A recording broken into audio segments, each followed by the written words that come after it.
Setiap orang punya cara dan jalannya masing-masing. Beda guru, beda ilmu, beda mekanik, beda teknik.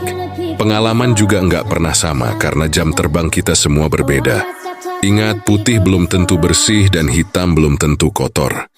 Jangan terlalu cepat menilai. Aku akan buktikan bahwa pengalaman yang ditempa oleh waktu jauh lebih berharga daripada sekadar gelar pendidikan tinggi. Karena yang benar-benar bertahan adalah mereka yang pernah merasakan jatuh, bangun, dan belajar langsung dari kehidupan.